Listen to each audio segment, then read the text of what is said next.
The Syrian Civil War. The violent purge within Syria began in March of 2011. The atrocities were carried out by the Ba'ath Party, which was led by President Bashar al-Assad. The Assad family held power in Syria since 1971, and many rebels in Syria wanted to push this family out of power. Unlike many other Middle Eastern leaders, the Assad family was not that religious, so the people were not protesting against extreme Islamists, something we have seen before within the Middle Eastern countries. On March 6, 2011, children were jailed for spray painting anti-regime graffiti.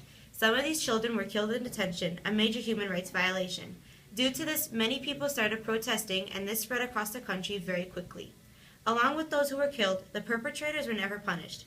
Moreover, the people were already unhappy with the declining economic and political conditions in the country. Graffiti was inspired by other countries, and in order to suppress this, the government took action. The Syrian army fired on protesters and the war began.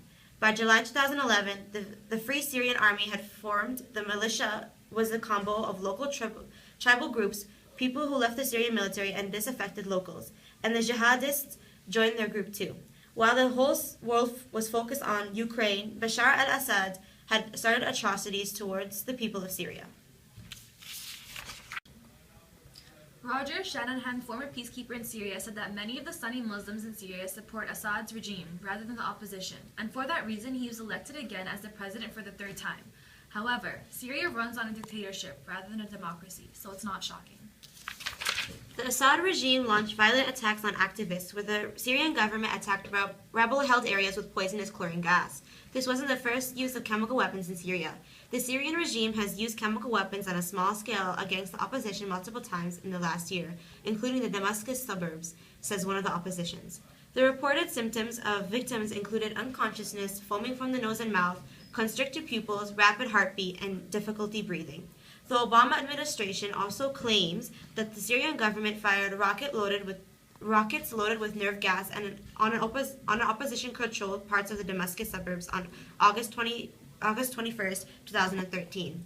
The attack reportedly killed 1,429 people, including 426 children. The 1925 Geneva Protocol first prohibited the use of poisonous gas as a weapon of war. The 1993 Chemical Weapons Convention then went even further and outlawed the production, stockpile, transfer, and use of chemical weapons. Interestingly, Syria did sign the 1925 Geneva Protocol, which prohibits the use of chemical weapons in war after World War I, but clearly they have broken the law way too many times by attacking their own civilians. The allegations are on President Assad for gas attacks on his own Syrian civilians. The President Assad claims that he had much to lose and his enemies had much to gain from the use of chemical weapons. For what it's worth, Assad has denied the chemical weapons claim in an interview with the French newspaper Fiaco. Russian President Vladimir Putin has also played down these charges, saying, "We have no data that those chemical substances. It is not yet clear whether it was chemical weapons or simply harmful chemical substances were used precisely by the government army." President Assad speaks of mistakes that have been made, but doesn't really admit any. In terms of the actions he has taken in the conflict, he is convicted he's done the right thing, or at least he wants to give that impression. He says the West is guilty of intensifying the crisis because it doesn't understand what's happening within Syria. Many of the civilians have been killed in the process of targeting government officials, while others have been targeted by the Syrian army. It may be astonishing, but many were killed for refusing to kill civilians of their own. The death toll was over 100,000, and the UN estimates that around 1.5 million refugees have fled to neighboring countries. Save Syria.